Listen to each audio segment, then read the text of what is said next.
Welcome to the Practically Imperfect podcast. I'm Lindsay. I'm Orson. Orson, how was your week? Every single time we start it like this, it makes me laugh. My week was good. Yeah, I mean, there wasn't really any exciting story that I feel like I could share. There is? No. You're acting like there is an exciting story. I just feel like maybe you should ask me because I always have something to say. Okay, so like pretend. Welcome to the Practically Imperfect podcast. I'm Lindsay. Or wait, I'm Orson. I'm Lindsay. Lindsay, how was your week? It was good. Thanks for asking. So, we do have something to say that's been new happening this week with our daughter. That's where I was gonna go with that. But as far as like yesterday, we had so many stories to like catch, or not yesterday, last podcast, we had so much to catch up on. Like there were so many random things that happened in the week, but this week was pretty normal, pretty average as far as like our day to day. But as far as with our baby, it has been a little bit different. We have been trying something new, and I think it's working. It's been a little bit rough. It's going to be a little bit hard for me to talk about because parenting, there's just so many, Can we start over? Why would we start over? Just keep going. No, because I forgot that I was going to talk about when we were talking about how's your week. I was going to say I'm really excited because I have so many fall things going on right now. Like that's how I wanted to start it. Okay, then keep going. We'll just go. Let's just scratch what you're saying. Just roll with it. That's what's fun about a podcast is there's like no edits. No, I'm embarrassed. Yeah, your cheeks are looking a little red. All right, so instead of talking about Scarlet, first off, you wanted to talk about all your fall things. Yeah. Okay. So I gotta start with that. So fall is Among Us, and that's like so amazing. I think a lot of people, their favorite season is fall because the weather's a little bit cooler from the summer, the fall vibes, the colors, the outfits are changing, and I am one of those people. I don't know if I could say fall is my favorite, though. What about you? Do you have a favorite season? I like fall. It's more fashion sense. Right, that's really the only thing that's cool about fall. Yeah. I mean, honestly, though, as I get older, I'm becoming I have these two parts of me. Like one part of me just wants to be like a who's the guy that started Facebook?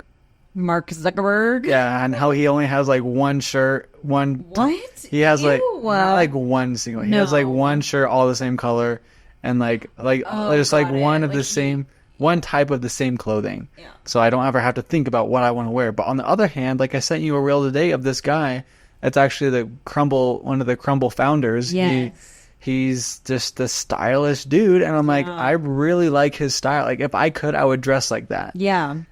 So it's like, but fall. It was like a fall outfit? Yeah, there were a lot of fall outfits. Yeah. But like you can layer it with cool jackets and different things like that. But also, I kind of like the idea of just being simple. But anyways, to answer your question, it's really just more so if I like fall more than summer or winter, it's just because you can layer things and it's not super cold. Yeah, exactly. Yeah, I love fall. It might be my favorite. I think, but I also get really excited when it's about to be summer because of the pool, swimming, tanning. So I'm mixed up between summer and fall. But I think fall might take it just because, I mean, the holidays are coming. My birthday's in the fall. The outfits are amazing. The colors, I thrive at fall colors. I also have fall nails. They're maroon color. And I'm not kidding, Orson. When my sister was doing them, I teared up because I was like, thank you. I missed this so much. And I think it's really dumb how I feel like I have to have certain nails with the season, you know. So in the summer I go really bright and whatnot, but I don't know. I might just say screw it and just be a fall nail girly all year round because that's what I like on my nails. And I almost shed a tear. That is a true story because I was just so excited that this is here and it's happening. And so anyway, I have fall nails. I have like a fall color of shirt on, and I also got a new phone case. It has pumpkins on it. Yeah. And my background is leaves. So I am full on fall. That's my personality. I am not that. No. You should get on board. My phone case is still gray. Gross. My phone cover is still a truck. Ew. It makes me sound so redneck. I know it does. That's why I said ew. No. Oh. There's a reason though. But anyways, I'm definitely not the fall vibe as you are. Yeah, I'm there. I'm ready. You know what I do not like though about people who get really excited for the fall holiday season. Also comes Halloween. I am not a Halloween girly. That is a thing. I don't like the holiday. It's honestly one of my least favorites. I wish I liked it. I wish I could get into it. It just makes me stressed. Like, I feel like in August, okay, it's September 13th, Friday the 13th. Hello. Oh my gosh. And I already feel like, oh, I missed my opportunity to come up with a cool outfit. And this is Scarlett's first Halloween. So I feel like I should do something family themed because I've never done that before. And I'm already feeling like it's too late because some people come up with their costumes so far in advance, like in the beginning of August, because if you want to make it good, you have to have some time to get your ideas together. But if you wait until the last minute, which honestly is end of September, beginning of October, even though you have a full month, you're kind of stuck with, okay, we're all gonna be pumpkins, which honestly might be kind of cute. So I have no idea about that, and I know especially because Halloween is never it's never on my mind. So I'm sad that I just know that our costumes aren't gonna be fire. Every year I regret it. I'm like, dang, I should have put in a little bit more effort, but never do. I just don't care to spend the money on a Halloween costume. Like, I don't have to spend money. And it's just like, why? I just don't want to put on a smelly costume that just feels weird on my body, and it's just I don't want to have to put the brain power into coming up with something creative. I know. Halloween to me is just work, and I don't like scary things. What? It's work. Halloween is work. I know there's a lot of people that love the spooky vibes, but I don't like spooky things. I am a very non-scary type of a person. Yes, we hate scary movies. I mean, haunted houses. No, those are so I hate scary movies, but haunted houses, I feel like I can get behind a little bit more because it's easier for me to separate the two, be you're not real type of thing. Yes. But scary movies is a little bit different because I don't know why it's different. Interesting, yeah, because you would think this is a movie, this isn't real, but when you're watching a crazy movie, you just think of, oh my gosh, this could happen to me. But the haunted houses, my sisters and I last year, we almost was pregnant. Yeah, we almost went to one of the biggest ones in Phoenix. I forget what it was called, but we were prepared to go. We're like, let's do it, but it was just a little bit too late, and we would have gotten there right when it closed, and we didn't want to risk it, and because my sister would have had to speed super fast just to get there, and so oh, what if we get plenty anyways? It didn't end up happening, and we went and watched more of a thriller, scary type of a movie. It was A Haunting in Venice, I think it was called. Yeah, that's a good movie. It's not too scary. It wasn't too scary, but it was still that spooky vibe, and it was a good movie. But those horror movies, I cannot get behind. I hate horror. I do not. That does not make my heart happy to go in and watch a movie where people are just dying all over the place, yeah, I hate and it. by scary dolls or monsters or different things. I don't understand the desire to want to feel that kind of adrenaline. Yeah. That just makes my skin crawl. My eyes. Why are you crying? I don't know. That's how much I hate it. And also, I wasn't cool enough to like get invited to like cool Halloween parties. So once I got too old to trick or treat, it just went all downhill.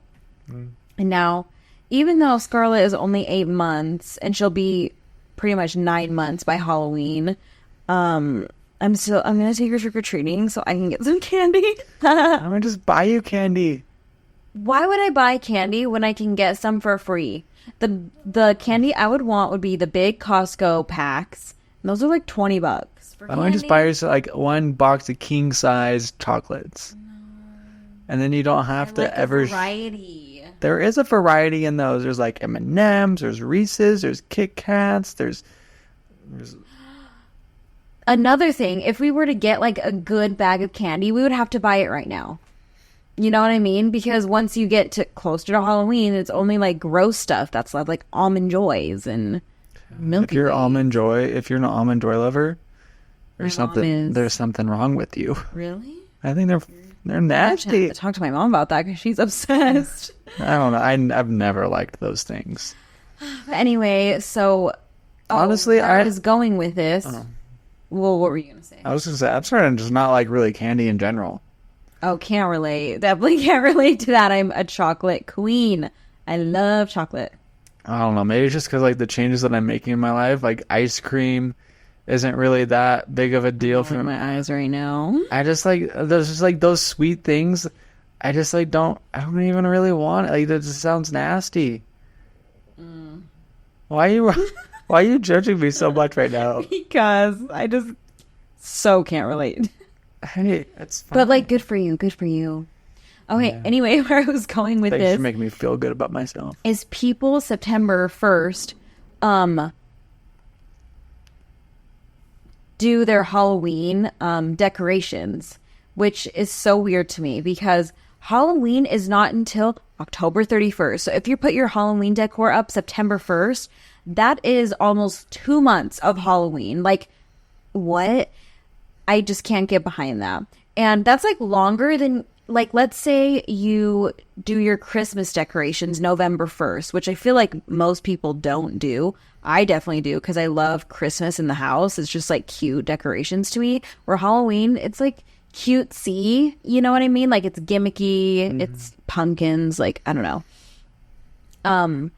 Anyway, so let's say you do your Christmas decorations November 1st. Christmas is December 25th. Well, I guess you usually leave up your Christmas decorations till New Year, so it's around the same amount of time. But I just feel like Halloween and Christmas cannot be on the same level with like how long you leave your decorations up. Sorry about it. You heard it here. Halloween hater. You are very much a Halloween hater. Yes, yes. Okay, now we can. But I will say, like, there are some houses that do Halloween really. Like, I enjoy kind of walking around seeing the decorations. Like, some people put some cool. There's one house further up in our neighborhood that does like a pirate theme. And every single year it's a little bit different where they put skeletons in their cars and they light up the grass and it's like a whole scene. And some people do that for Christmas too, but I think it's cool to see that kind of stuff for Halloween. No, I Like, appreciate it's like it for sure. I would never. It's more of like a fun, spooky, Yeah. but like the scary, like demons and demon babies. And my parents' house, they do like a haunted graveyard. I think that's cool. it is cool, and You know, your dad even has like a smoke machine. Yeah. Like, No, it's a definitely vibe. appreciate Halloween decorations, just not right now. It's a vibe for It sure. should be it should be an October thing, not a September thing. Yeah, no, I mean, I'm not disagreeing with you. Yeah. But I think the decorations can be really cool, but like the cheesy, gory, nasty ones, like, you know how you walk into some Spirit Halloween stores and there's just like So dumb. alien things coming out of humans and like And the they're bloody, so gory, expensive. like the blood and gore stuff. I could definitely do without, but like the cutesy little ghosties and pumpkins and Yeah. like that fun vibe, I can get behind that. I think that's fun. But the scary stuff, yeah, no, thank you. Yep. Okay, anything else you want to talk about or Yeah, bring that's right. up? You were about to go into something else, and I interrupted you. Oh, no, it's fine. No, go for it. Oh, we're also doing a spontaneous trip up north this weekend, which should be super fun for our family friend's 21st birthday. And we're taking Scarlett, and she's never been up there in the city we're going to. So that should It's be really fun. not It's a city. It's like, it's really more of like a a town. habitat. A habitat. The weather is going to be so much Look cooler. how many people. So we're going to Fillmore, Utah. How many people? What's the population? Of Fillmore? Yes. Lindsay's looking it up right now. Fillmore, Utah. There's like it's like a one stoplight type of place. 2,000. 2,000 people. 2,600. 2,600. Okay. That's like Forks, Washington, and Twilight. If you know, you know. So yeah, that's where they live, and that's where we're going. Anyway, I'm not bagging on the place, but I guess I kind of am. It's okay. It's okay. All right, so let's get to this episode and what we're talking about. So, like I said in the beginning, before I just jumped right into it before I started talking about the fun stuff. Our baby Scarlett, I had mentioned in the first episode, the very first one we ever did, how she is an amazing, great angel baby, but she sleeps really horribly. And we are finally just now getting more strict with it. You would have thought we would have started this like a long time ago because we want our sleep, but we just love snuggling her. And that was, as first parents, like, can you blame her? She's so freaking cute. How can you not want to just snuggle up next to her and just like fall asleep with her? Like, it's so like, oh my gosh, it just makes your heart warm and fuzzy. But you don't get very good sleep. At least I don't. Honestly, I get just fine sleep when I'm snuggling her, but I know, like you just said, you don't. But what I'm kind of scared of... Okay, well, here's the thing. So when we first had her, we put her in her bassinet right away just because you hear about the scary things that happen with really tiny newborns. She was really tiny.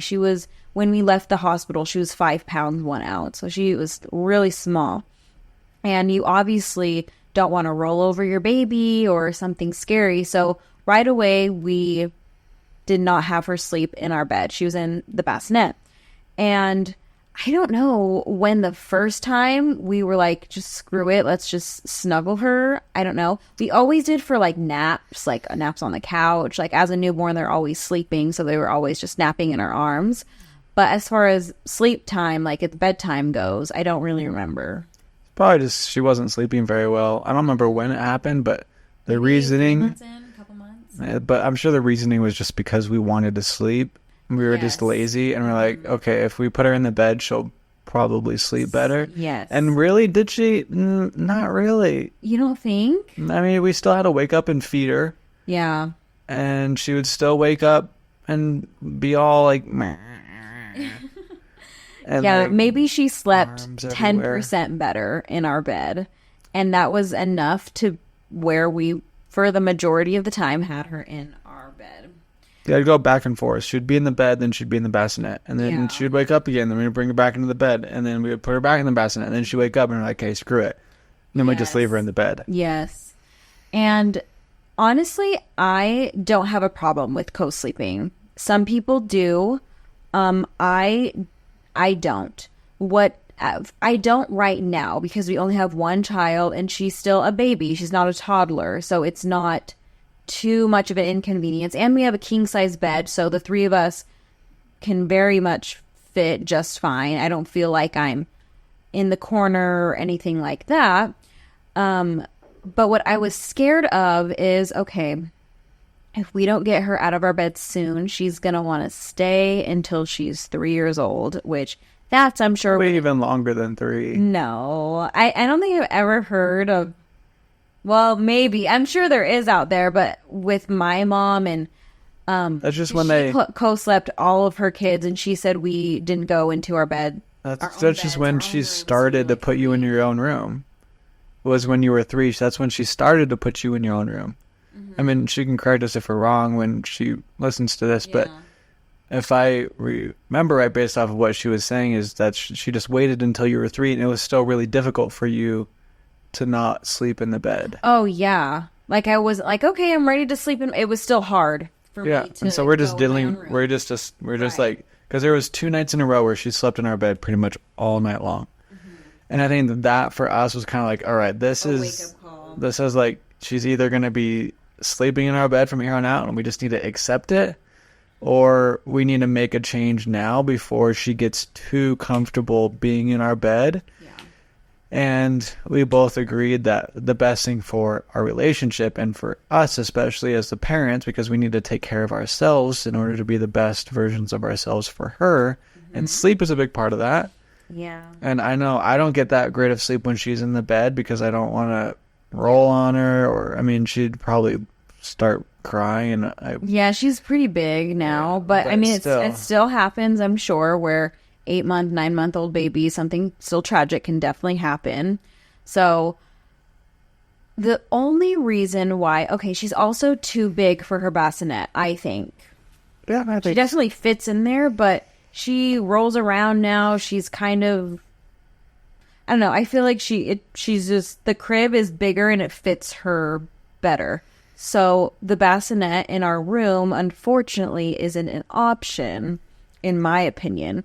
So we put her in a different room, in her crib. And every now and then we'll do that for her naps, just to like ease her into getting used to the crib. And she's been doing fine in the crib for her naps. Like nothing, I mean, she, like I said, she still is taking 40-minute naps. Like they're not super long. So nothing, it wasn't like we put her in the crib, 10 minutes later she's awake. Like I didn't see a noticeable decrease in her sleep because she already wasn't sleeping very good. So yeah, anyway, so she seems comfortable in the crib for her naps. So also, so what do I so I feel like I'm talking so So- much. Do you want so to? So mean. you just said so again. I know. Start the sentence without saying so. You can't do it. So, just kidding. What did you did you lose your train of thought? You're making me uncomfortable. What do you mean? I don't know. I'm just trying to speak, and you're correcting my flaws, and I feel like no. I was just teasing you, Linz. I know. It was one little thing. It's okay. Okay. You can do this. I do the same thing. Okay. So, keep doing that. Ah. It's fine. I'm just laugh at it. It's funny. Okay. It's all good. Okay. Just keep going. I was about to say so again. She's been sleeping in her crib. Now, her room is, I mean, it's down the hall, so we definitely have to get, when she cries, because she does not sleep through the night by any means, she will get a 4-hour stretch if we're lucky.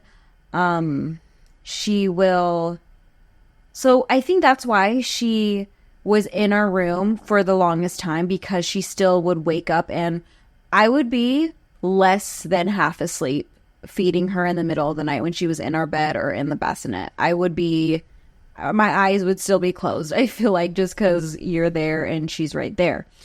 And that was, I feel like what was kind of prolonging this process of getting her in her own room, in her own crib, is because she still wakes up a bunch and we're going to actually have to get up, get out of our bed, walk down the hall into her room. So we'll have to be more awake. And I don't know how long we were doing that. Do you remember? Doing what? Like just feeding her in the bed? No, in the crib. Kind of, because now we're being more strict with like her crying. So how long was she in the crib? We just started. Was it like 3 days This is until we realized, okay, this needs to change? She did when we started putting her in the crib is when we decided to start doing some sort of schedule. We did? Yeah, there was I no. don't. That's there not was a true. Because I woke up every 2 hours. There might have been Because two I nights. didn't let her cry. There might have been 2 nights where I tried it and then you tried it, and then I was like, hey, there's got to be a better way. And then I asked my sisters, hey, what did you guys do? Okay, so what he's meaning is, okay, we do not let her cry at all. Until recently. Until recently. Probably is just the saddest. It's just so sad. So ever since she was a newborn, she wouldn't cry. She would grunt, which it was the cutest thing ever. So in the middle of the nights when she would be hungry and needed a diaper change and all that, instead of waking up crying like most newborns, she would just go like, it was like Chewbacca. It was so cute. She didn't have her first cry with tears, and it was like 2 months in, and it was so sad. But so she doesn't cry often. So I know when she is crying, something is wrong. She's actually sad. And so when she's crying, even if she's starting to fuss, I don't want to get to the point to her crying. So she'll fuss. I'll get up. I'll go to the crib. So that's what was happening. And that resulted in me getting up every hour and a half, 2 hours, walking down the hall, picking her up, trying to comfort her. And I would pick her up and right away she would fall asleep. Mm-hmm. So I would only go to the crib in her room for 10 minutes, but I was still waking up every hour and a half to 2 hours just so she doesn't cry. So I hold her so she doesn't cry. And it was so exhausting. It was worse than when she was a newborn, 100%. Yeah. And I was fed up, but I don't think it was my idea to try something new. I don't remember.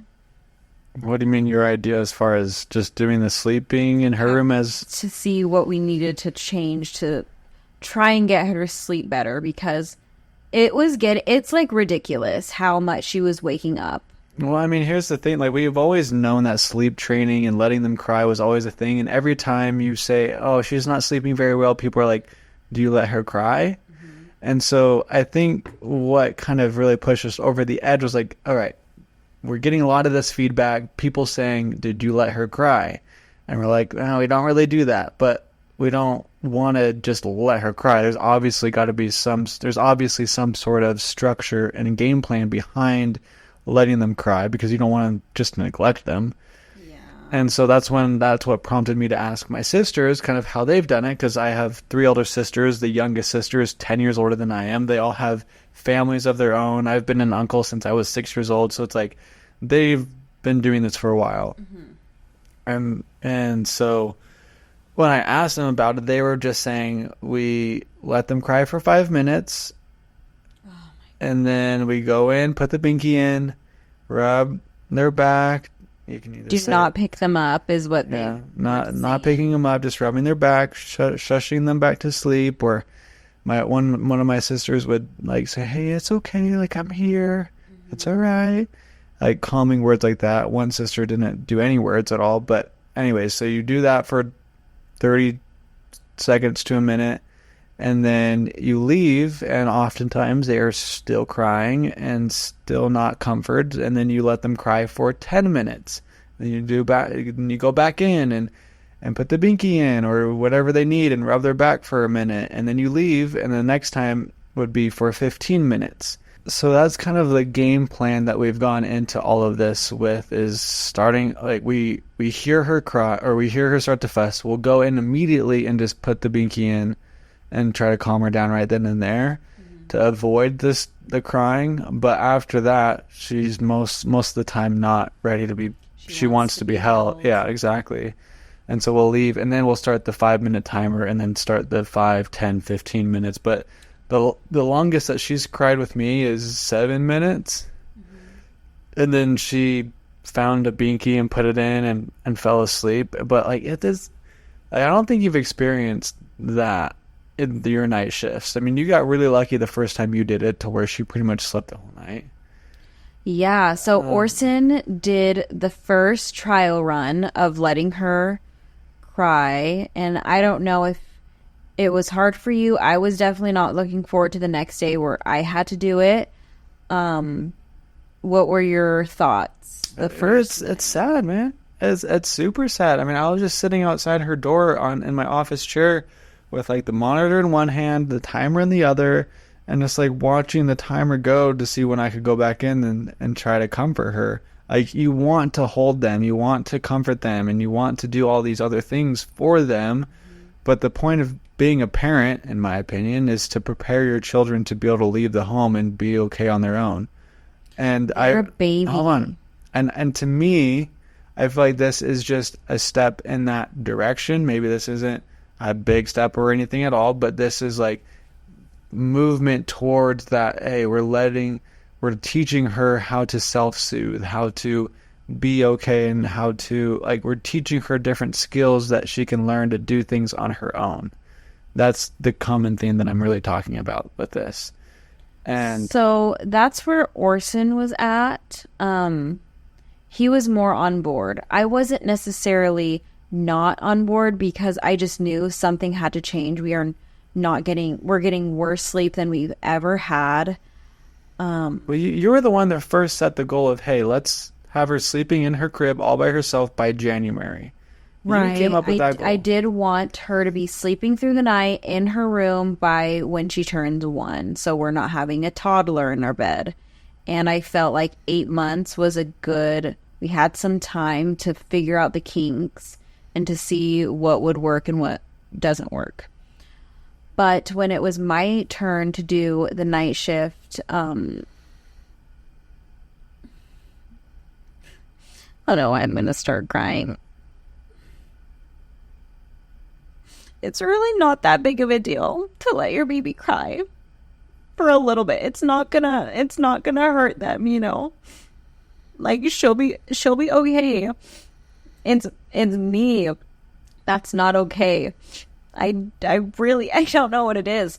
Before I was a mom, I always thought that I was gonna be the mom who had the schedule,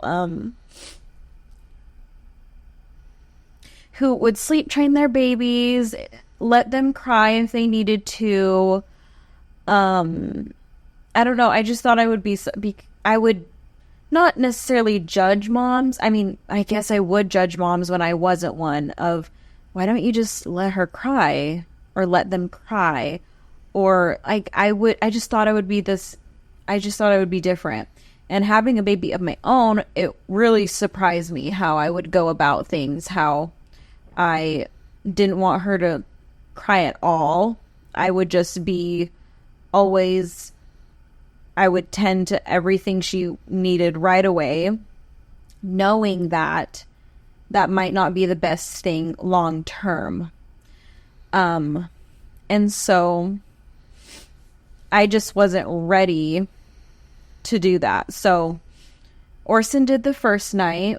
How did it go? Maybe you should say how the first night went, letting her cry for a little bit, and then I'll say what happened the first night. I kind of said it earlier. I mean, it was really sad. Like, I was just counting down the minutes until I could go in and try to help her. But I was up for an hour straight, just starting the cycle over again. I gave her 2 ounces in the middle of that hour to try to help calm her down. But it was definitely, it's sad for sure. And in my head, I wasn't crying, but I was definitely, like, I was definitely hurting. But at the same time, in my head, I was also thinking how this is good for her. This is good for us. Long term, I wasn't, like, I try to think in terms of the long term, the delayed gratification. Like, is this going to really help in the future, 5 years down the road? And I knew that this is the path that we need to take, even though it's a little bit harder up front. Yeah. And I feel like, from what I understand, no matter when you start this process, it's always a little bit difficult like this when you first start introducing them to be sleeping on their own through the night. Yeah. So normally, she would go to bed around 8. And then she would wake up between 11 and 12 to eat. Every time she would wake up, we would feed her. Even though she didn't need to, but we just did because it would get her calm the fastest. So, yes. And then after she would wake up around 11 or 12, it would be 1 or 2 next, and then 4 or 5. It would be like around every 2 to 3 hours still, like she was a newborn. And so what were the times the first night? So we put her to bed. Probably it's getting more around 7 now, so we probably put her to bed around 7. And then the first time she woke up was when? I don't really remember. You'd have to look at the notes. It was 12:30. It was 12:30? Yeah, I remember. If you remember better, then do you... Okay, well, so anyway, we have a notes app, and just because I want to see if she's improving at all, or anyway. So Orson was up, and it was like from 12 to 1. Yeah, it was from 12 to 1, and every couple minutes he would say, put the binky in, rubbed her back, let her cry for 5 minutes, let her cry for 10 minutes, and still thought she was asleep. She isn't. Fed her 2 ounces, and I guess the longest he but the longest time she cried for was 7 minutes. And she knows how to put the binky in herself. Like, she can definitely, like, when we are looking at the monitor for her naps and she wakes up in 20 minutes, there have been plenty of times where she finds the binky, she puts it in, and she is asleep for another hour. So, and after you go back into the room at 1, after you have been up for a full hour, then what? Oh, then she was asleep until for the next 4 hours after that. Yeah. Oh, yeah, because I was sleeping in the guest room, which is right across from her room. Oh. And I was like, hey, I'm just, because I tried to go back into our room to go to bed twice, but then she started to cry or started to fuss and wake up again immediately. And so I had to start that 5-minute cycle over again. And what I decided to do was like, okay, my alarm goes off at 5 a.m. I'm just going to go into the other room and just try to sleep in there, so that way I'm not getting up and out of the bed a whole bunch of times for Lindsay, because I wasn't sure how many more times that I would have to get up. Yeah. And so I closed my eyes in that room, and then I didn't wake up until my alarm went off at 5, and I was like, oh wow, I haven't gotten up to see Scarlett. And so that was 4 hours. In 4 hours. Yeah. So then I went back into the room, and then she didn't wake up until like 6. And then, which is a win. That maybe sounds like a crazy night. Like, I woke up at 5 and I was like, holy crap. I just got like 4 hours interrupted. I feel amazing. Yeah. I was like, I'm ready to rock and roll. I may as well just like go to the gym right now. And you did. And I think I got in bed because I knew I figured she might wake up again soon. And so I didn't want to like, it wasn't your night for the shift. It wasn't your time to do the night shift. So I didn't want to be gone if she woke up and then you'll have to deal with it. Anyways, so I felt like it was a huge win. And so when she woke up at 6, I was like, you're going to come to bed as your reward. That's kind of what I was like, you did so good sleeping tonight. I know that was hard, so I want to bring you in and snuggle with us. Because we don't normally get her up until about 7:38 or try to. That has not been happening the past 5 days. It's been like 5 or 6. Yeah, she'll wake up in there. In her room, and then we'll bring her into our bed, and she'll sleep for another hour and a half. Yeah. And so, like, really, realistically, we should probably be leaving her in the crib for another hour and a half, letting her do that cycle again. I have no idea if us bringing her into the room after a night's worth of sleep is making it harder on us with her being able to let go of being on our bed. Does that make sense? But, yeah, I'm not exactly sure. I think it's fine for now. It works for us. And I'm sure eventually that'll stop. But I think it's just because we're so tired. And she cannot be waking up for the day at 5 in the morning. Like, I'm sorry. And that's how she acts when we go into the room at 5 in the morning. She's acting like she's kicking. She's laughing. And I'm like, no, girl. So I just bring her in the bed. Even if she doesn't fall asleep, she'll just be rolling around in our bed while we're trying to get some sleep. Safely, though. she's not rolling off of our bed, like not actually rolling around. She's just messing around. Yeah. So that was Tuesday night. You did the night shift, I believe.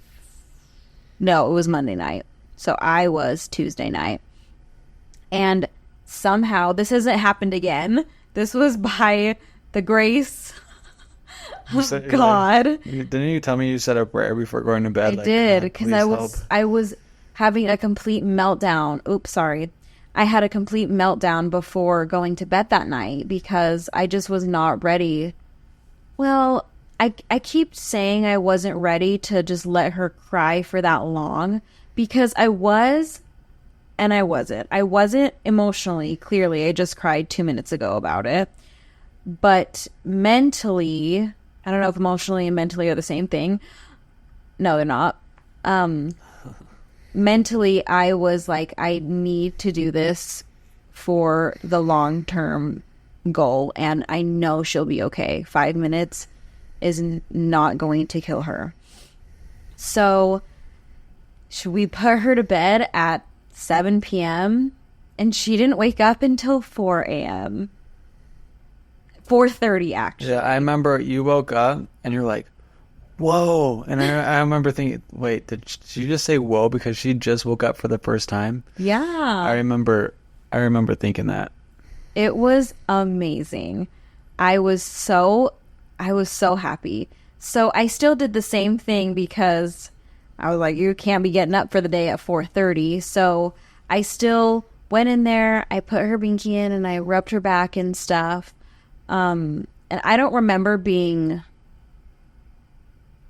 her crying a bunch. I just think she went back to sleep pretty easily. And yeah, that was like a perfect night. She basically slept through the night. I would count that as sleeping through the night, even though she woke up at 4:30. But that hadn't happened since. So I thought, oh my gosh, that having Orson do that one night, she's already like a pro.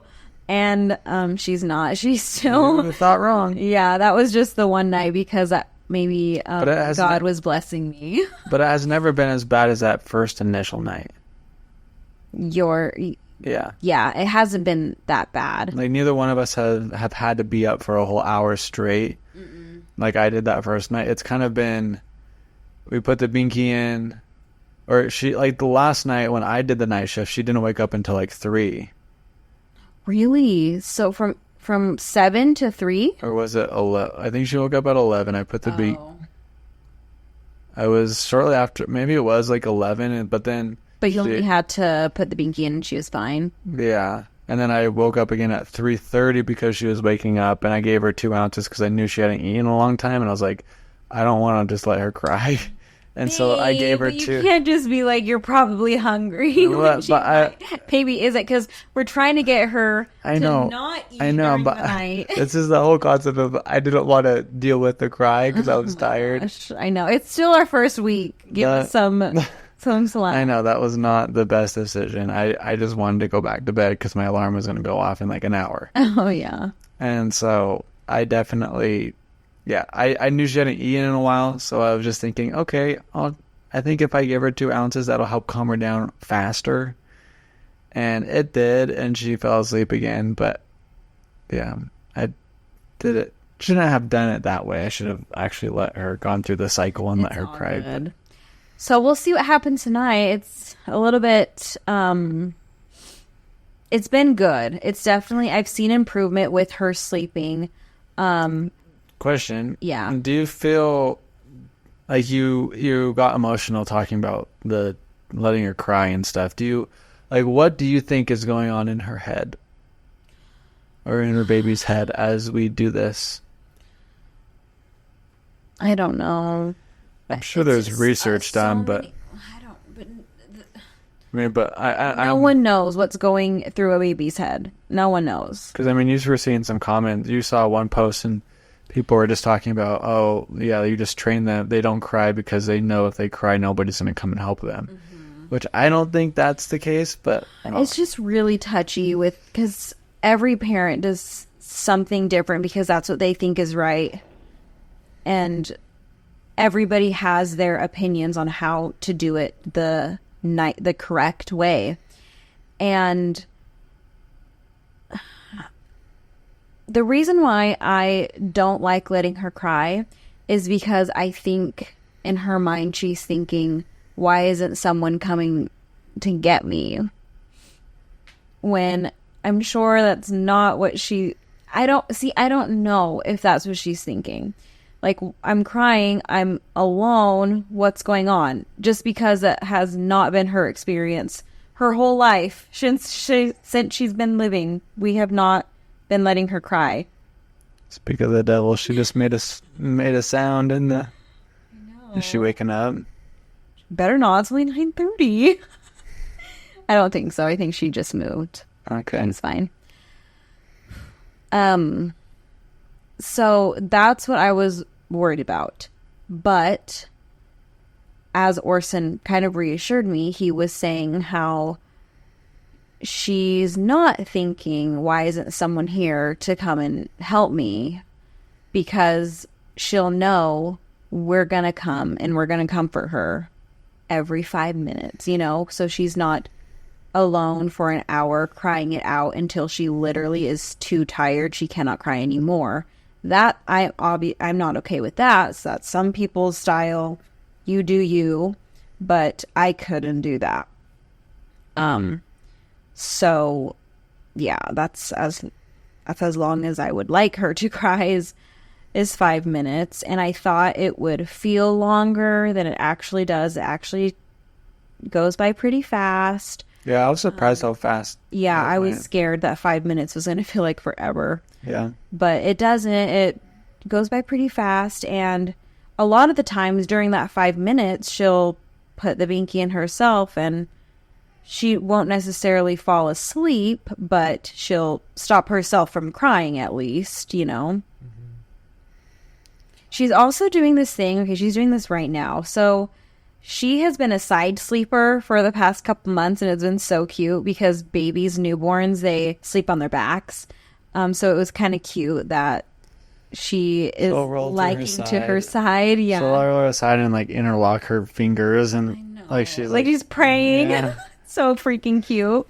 But she is now, the past couple days, she's been rolling onto her stomach and sleeping on her stomach, which scares me because I don't want her to suffocate herself. Like, that's what she's doing right now. Is it looks like she's face down in the bed or in the crib, but she probably isn't. No, she's definitely, she can. I don't know. She can push her. Really, she won't let herself up. She can push herself up. Like, she won't let her get. She won't get to that point. Yeah. But back to talking about like what's going on through their head.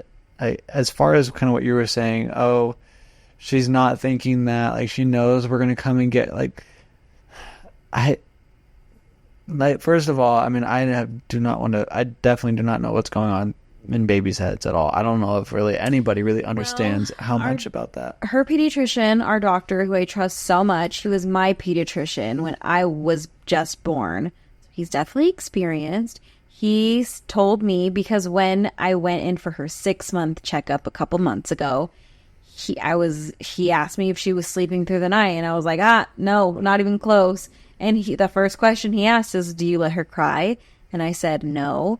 And he was like, Lindsay, he was like, of course, you do what you want, but there are no studies that show that that's traumatizing to your baby. Self-soothing is good. So he's a doctor. He's a pediatrician. So I'm sure he knows what he's talking about. One thing that I saw a reel today, and I sent it to you. And it was like, for those of you in the fitness community, you know of Chris Bumstead, but he and his wife just had a baby, and she's probably about the same age or similar to Scarlett. And in the reel, he was talking about sleep training, and I liked the frame of mind or the way that he was looking at it as far as the crying portion of it. It was kind of like, oh, if she starts crying and then we don't come and comfort her, or we're not there with her, then we're teaching her that, maybe I shouldn't say what it is because I don't remember it enough. I'd have to look at it. But what was it's just, what do you mean? Like, do you remember what his point was? It was just, his point was letting her, even though she's young, letting her experience all of her emotions with them present. So even when she's smiling and happy, them being there, and even when she's sad and crying, them being there, but letting her experience those emotions and being supportive rather than just trying to take all the emotion away.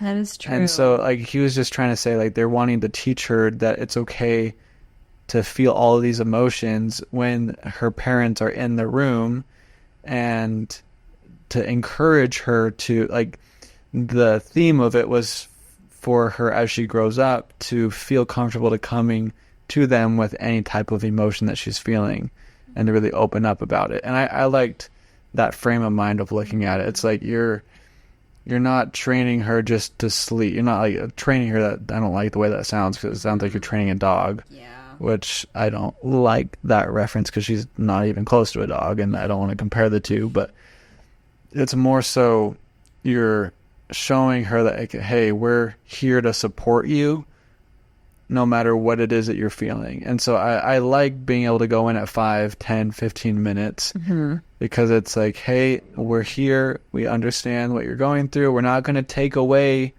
these emotions, because these emotions that you're feeling are important. You need to learn to work through them.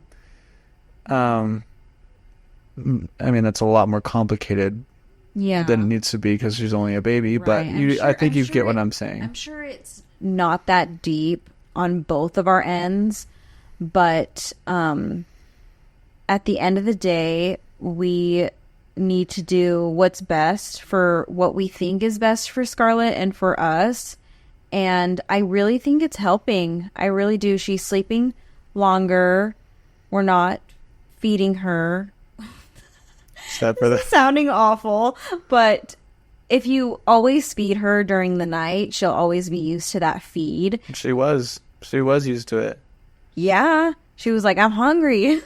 But now we've been feeding her more during the day, and thank goodness she's eating more during the day, so she doesn't need the night feed to survive. Yep. But yeah, it's been difficult for sure, but I really think it'll be a short period of time. And like I said, it's probably not that deep of what I'm saying of she's alone, she's so sad, and what you're saying either is working out through her emotions is really good for her, even though she's only a baby. I don't think it's... I've said this so many times, I don't think it's that deep. Sorry, I keep repeating myself. Also, sorry, guys. I have the sniffles, and I feel like I always have to sneeze, and I'm trying not to, so I'm so sorry. That's really gross. So hopefully you don't hear that the whole entire time. Didn't even notice it, so I think you're good. Great. Was there anything else about your sentence? Yes, there was. Of course there is. And of course I lose my train of thought. Let's see. You were talking about it's probably not as deep as you're making it seem. Yeah. Hang on. Deep as making it seem. She's racking her brain, trying to figure out what she was saying. I don't remember. That's all right. I mean, honestly, I feel like we could probably wrap up this episode. It's almost been about an hour, and I feel like the theme is just in my head. I remember. Oh, okay. Okay, go. So when you're in the thick of it, because if I wasn't a mom watching this podcast, I would be thinking, girl, get yourself together. You are fine. The baby is fine. I would be thinking that. There might be some moms that think that. Oh, I'm sure. I'm so sure that there are non-moms and moms watching this saying, girl, you are fine. The baby is fine. Get yourself together.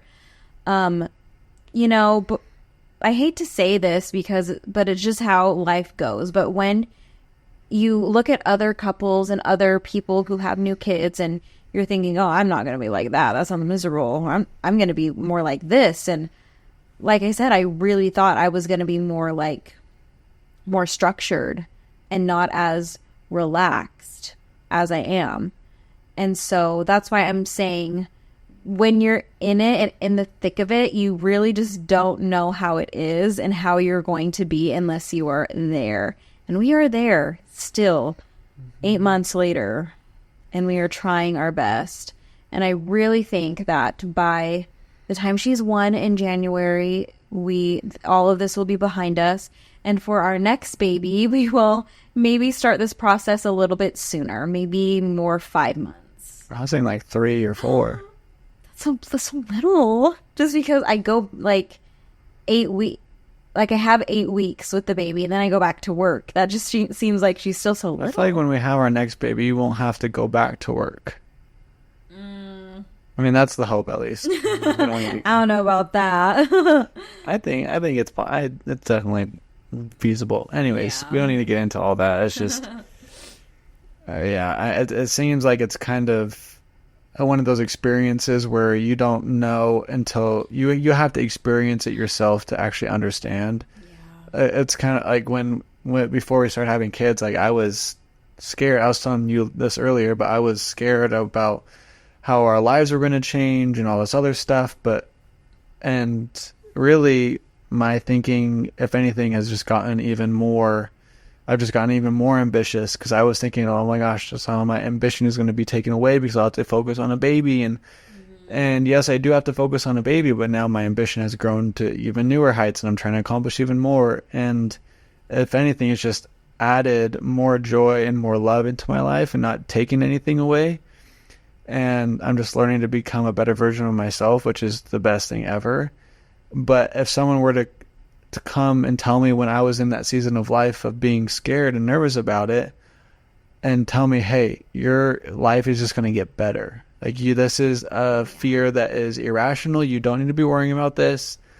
I give someone that advice. If someone came to you and saying, I'm scared to be a first time dad. I'm still so young. My career, you would give them that advice? Is that an irrational fear? I would determine on what their priorities are in their life. My priorities, I always knew was a family. I knew that was going to be a big priority. Ambition, I mean, you take away my ambition and that's like, that's just going to be a shell of me. But I knew I could be ambitious and have a family. But I felt like in that season of life, I needed to be at a certain point. But if their priority is a family in the long term, I would give that advice. I would say like, hey, like this fear is irrational. This is like your life is just if it's gonna add so much more. It's gonna bring more love and more joy, and you'll learn and you'll grow, and it'll be beautiful and hard, but you won't ever regret any of it. In fact, you'll probably wish it happened sooner. I mean, I don't wish it happened sooner. I think it happened right when it needed to for us. Right, me but too. To put an end on the sentence is if someone were to tell me that, I don't think I would have believed them. Because just the frame of mind and the way that I viewed the world in that season of my life, I think I keep saying that over and over, but it's just something that I feel like I would have just needed to experience it myself and prove to myself that, hey, those fears are irrational. But I mean, to kind of go along with what you're talking about, it just seems like there's some experiences that we all have and some learning experiences that we'll need to have that we as individuals need to experience for ourselves. And as much as people try to tell us otherwise, even if they may be right, we still would need to experience that situation to really understand the lesson behind it, or to really understand how we would react. Well, I feel like we can wrap this up. I'm sorry if parenting doesn't... Like, this was a very parenting episode. So when I post on our Instagrams and will say, hey, this is a very parenting heavy, so if that does not interest you, please do not watch this episode. Mm-hmm. You will not know what's going on. You'll be so bored. So thank you to whoever has listened. And I also want to say thank you to you, Orson, because you make this podcast possible. I was just thinking about this before we started recording. I was like, I could not even kind of do this without Orson. He makes the lighting amazing, the studio, the reels. It just all looks so professional because this is what you do for a living, and I'm just so grateful to have you. All this for free. Free.com. And it's not free, but... Well, the equipment costs money, of course. But it wasn't like, oh, we need to spend thousands of dollars right now because we had nothing. Like, I had access to stuff that made it possible. Yeah. Yes. And of course, over time, you would like buy a light here, buy a mic here. Yeah, a lot of this stuff is the majority of this stuff is ours and we own it. But yes, the look and make it look fancy is just things that we have access to. I mean, eventually we'll buy our own lights and oh my goodness, that was a dead sneeze. That wasn't a sneeze. That was a cough. That was like a cough sneeze. Anyways, no, I appreciate the compliment. Yeah, so I just wanted to say thanks, and I couldn't do that. Let's just say that you were gone, and someone was like, oh, I'll fill in for Orson. No, the podcast isn't happening without Orson. So thank you so much. You're welcome. Love you so much. And thank you again. I'm going to say this every single episode to the people who watch this podcast, listen to this podcast, and give us feedback and give us comments that what you liked about it. It really makes my day. It really does. Getting comments from friends and family who have watched it and their thoughts. I love it so much. It's the best. Yeah, it makes it feel like I'm not talking to myself. It is, even though sometimes it is just a conversation between you and me. But I mean, it's a fun journey. It's exciting. I mean, we've already surpassed. I think there's some stat where like if you make it past 3 episodes, you are further than 90% of the people that start podcasts. No. How many episodes? 5? 3. No. The majority of people don't make it past 3 episodes. That's such a no. No, there's a statistic. Fact check. What do I even look up? Look up how many people make it past 3 episodes of a podcast. 3 episodes. I feel like that's wrong. Well, I'll see. Or how do you? Or let me see what it says. I think it's like the top 1%. 90% of podcasts don't get past episode 3. Yeah, I was right. What? So we're already in the 1%. This is episode number 4. 10%, babe. Because 90% don't, 10% do. 100%. 90% don't make it past episode 3. So we're not in the 1%. No, like the top 1% of people that are like. No, I know what I'm trying to say, but okay, great. I don't, but that's all right. It says so 90% of podcasts don't get past episode 3. 1.8 million podcasts quit before they even get started. Of the 200,000 left, 90% quit after 20 episodes. After releasing over 500 episodes, I know why this happens. Oh, sorry, that was for the article. So, I mean, that makes sense because we started a podcast years ago and we definitely didn't make it 20 episodes. We made it like 3. I think we didn't. No, we did a whole season of The Bachelor. That was at least 8 because I think The Bachelor is 8 weeks. That's I don't think it. It had to have been. We recapped the whole season. Okay, maybe. So, but yeah. So if we make it past 20 episodes, which we will. Yeah, we definitely will. Then we're even more rare. Wow. Yeah. That's so crazy. That's a fun statistic. That is a fun statistic. I love a fun fact. Yeah. I mean, all that to say is we're excited about this, and we say that every time, and we're so grateful for those of you that are tuning in and watching and listening. It really does mean a lot. I mean, this is just a fun hobby for us. And the fact that other people are actually listening is kind of crazy, even though you are just family and friends right now. But eventually, maybe it'll be millions of other people. Millions. Whoa. I don't think any podcast gets millions. Yeah, there are.